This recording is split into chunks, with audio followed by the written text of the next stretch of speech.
¿Hay alguien detrás de toda la maldad? Al recordar el genocidio que tuvo lugar en Ruanda en 1994 y el fracaso de las fuerzas de la ONU a la hora de detenerlo, el comandante en jefe de las tropas de ese organismo en dicho país dijo que fue como si le hubiera estrechado la mano al diablo. Otro testigo de aquella masacre hizo un comentario similar. Nadie que haya visto una fosa común en Ruanda se atrevería a negar la existencia de Satán. Pues bien, ¿es el diablo responsable de barbaries como esa? La mayoría de la gente no cree que estos casos de extrema violencia y crueldad sean obra de un espíritu maligno. Muchos piensan que la verdadera causa hay que buscarla en nuestra propia naturaleza, en nuestros instintos más oscuros. Otros le echan la culpa a un grupo exclusivo de ricos y poderosos que supuestamente llevan décadas conspirando en las sombras para dominar el mundo. Y también están los que achacan toda la injusticia y sufrimiento a los distintos gobiernos y dirigentes. ¿Y usted qué piensa?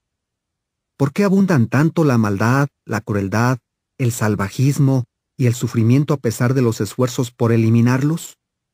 ¿Por qué parece que los seres humanos, haciendo oídos sordos a las advertencias, siguen avanzando hacia su propio exterminio? ¿Hay algún responsable detrás? ¿Quién domina realmente el mundo? Es posible que la respuesta le sorprenda. ¿Quién domina el mundo? Es probable que usted nunca haya conocido en persona al jefe de una organización criminal.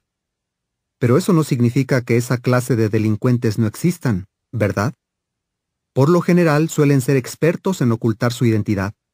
Algunos incluso son capaces de dirigir sus turbios negocios desde una celda. Sin embargo, los titulares de los periódicos nos recuerdan constantemente las nefastas consecuencias de sus actividades, como enfrentamientos entre narcotraficantes, redes de prostitución y tráfico de seres humanos. Tal vez no los veamos, pero el rastro que dejan en la sociedad los pone al descubierto. De igual modo, aunque no veamos al diablo, la palabra de Dios lo presenta como un ser real. Es alguien que, al igual que el poderoso jefe de una banda criminal, recurre a toda clase de engaños y mentiras para lograr sus objetivos. Según la Biblia, sigue transformándose en ángel de luz. Segunda a los Corintios 11:14. Así y todo, su rastro lo delata. Entonces, ¿por qué a la mayoría de la gente le cuesta creer que exista alguien como el diablo? Debido a una serie de creencias erróneas muy difundidas. Analicemos algunas antes de examinar lo que dice la Biblia sobre este malvado ser invisible. El diablo no puede existir porque un Dios de amor no crearía a alguien así. Si Dios es bueno y perfecto como enseña la Biblia, parecería contradictorio que creara a alguien tan cruel y malvado. Pero la Biblia no dice en ningún lado que Él creara a semejante ser. Al contrario, describe a Jehová en estos términos: la roca, perfecta es su actividad, porque todos sus caminos son justicia. Dios de fidelidad, con quien no hay injusticia. Justo y recto es Él. Deuteronomio 32:4. Entonces, ¿cuál es el origen del diablo? Para saberlo, primero hay que averiguar si un ser creado perfecto puede hacer cosas que no estén bien. Dios no creó robots, sino criaturas con libre albedrío, es decir, con la capacidad de tomar decisiones por su cuenta. Así pues, un ser inteligente y perfecto puede elegir entre hacer lo bueno o hacer lo malo. Y claro, las buenas acciones solo tienen mérito cuando quien las hace, sea un ser humano o un ser espiritual, tiene la libertad para decidir cómo actuar. Dios no puede conceder libre albedrío a sus criaturas y al mismo tiempo impedirles hacer lo que está mal si lo desean. Por tanto, un ser perfecto puede elegir hacer lo malo, como ocurrió con Satanás, el diablo, de quien Jesús dijo que no permaneció firme en la verdad. Juan 8:44. Estas palabras indican que el ser que se convirtió en el diablo era al principio un espíritu perfecto, que en un tiempo permaneció firme en la verdad. La nota a pie de página dice: para saber por qué Dios no acabó con la rebelión del diablo de inmediato, véase el capítulo 11 del libro ¿Qué enseña realmente la Biblia?, editado por los Testigos de Jehová. Fin de la nota. Ahora bien, ¿Por qué Jehová les dio a sus criaturas libertad de decisión? Porque las ama y confía en ellas. La siguiente es información suplementaria. ¿Puede un ser perfecto dejar de serlo? Aunque Dios creó perfectos a todos los seres inteligentes, estos no tenían libertad absoluta. Adán era perfecto. Aún así, tenía que respetar los límites físicos impuestos por el Creador. Por ejemplo, no podía comer tierra, ni piedras, ni madera sin sufrir las consecuencias. Tampoco podía ignorar la ley de la gravedad y tirarse desde un precipicio sin acabar gravemente herido o incluso muerto. De igual modo, ningún ser perfecto, humano o espiritual, puede ir más allá de los límites morales fijados por Dios sin sufrir las consecuencias. Así pues, cualquier criatura inteligente puede hacer mal uso de su libertad de decisión y, por tanto, equivocarse y pecar. Retorno al artículo. El diablo trabaja para Dios. Hay quienes llegan a esta conclusión tras leer el libro bíblico de Job. Según cierto experto, la declaración de que el diablo venía de discurrir por la tierra alude a lo que hacían los espías de la antigua Persia, que viajaban por todo el territorio para mantener informado a su rey. Job 1:7.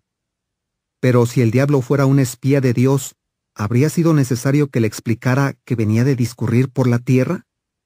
Además, en el relato de Job no se presenta al diablo como un aliado de Dios, sino todo lo contrario, como su principal enemigo. ¿Cómo lo sabemos?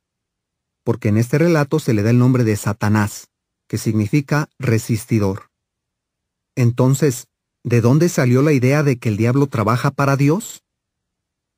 Esta idea ya aparecía en algunos libros apócrifos del siglo I, como el Libro de los Jubileos y La Regla de la Comunidad, de los hombres de Qumrán, donde se representaba al diablo negociando con Dios, pero al mismo tiempo sometiéndose a su voluntad. Y esa idea perduró durante siglos. En su libro El Príncipe de las Tinieblas, el historiador Jeffrey B. Russell explica que el reformador protestante Martín Lutero consideraba al diablo una herramienta de Dios, como una tijera de podar o un rastrillo que Dios utilizara para cultivar su jardín. Russell añade que el rastrillo goza destruyendo las hierbas, pero al estar en manos del Dios Todopoderoso, cumple la voluntad divina. Esta enseñanza, posteriormente adoptada por el teólogo francés Juan Calvino, ofendió el sentido de la justicia de muchos creyentes. Si ya les costaba entender que un Dios de amor permitiera la maldad, mucho más les costaba aceptar que también la causara. Hoy día esta doctrina, sumada a los horrores vividos en el siglo XX, hace que muchas personas no crean ni en Dios ni en el diablo. El diablo es solo un símbolo del mal. Si así fuera, sería casi imposible entender algunos pasajes bíblicos. Analicemos, por ejemplo, Job 2:3-6. ¿Con quién hablaba Dios? ¿Con la maldad que había en Job? ¿O tal vez consigo mismo? Y si Dios acababa de expresar su confianza en las virtudes de Job, ¿por qué acto seguido le enviaría desgracias para probarlo? Atribuirle a Dios esos motivos equivale a decir que es un ser malvado, en vez de aquel en quien no hay injusticia. Salmo 92:15. En realidad, Dios se negó a alargar la mano contra Job. Es obvio que el diablo no puede ser una representación abstracta o símbolo del mal ni un supuesto lado oscuro de la personalidad de Dios. Más bien, es un espíritu que se convirtió en el principal enemigo de Dios. ¿Quién domina realmente el mundo? En la actualidad son muchas las personas que piensan que creer en el diablo es anticuado.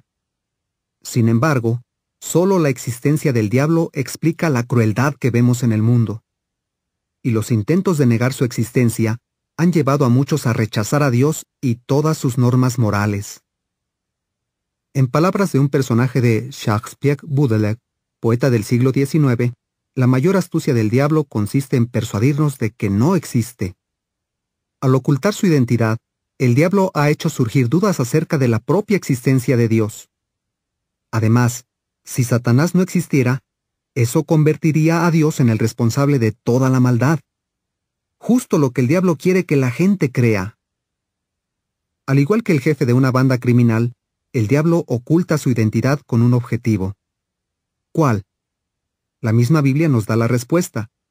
El Dios de este sistema de cosas ha cegado las mentes de los incrédulos, para que no pase a ellos la iluminación de las gloriosas buenas nuevas acerca del Cristo, que es la imagen de Dios. Segunda a los Corintios 4:4. Ahora bien, todo esto plantea una pregunta más. ¿Hará Dios algo para frenar a este malvado criminal que en la sombra causa tanta maldad y sufrimiento? Veamos la respuesta en el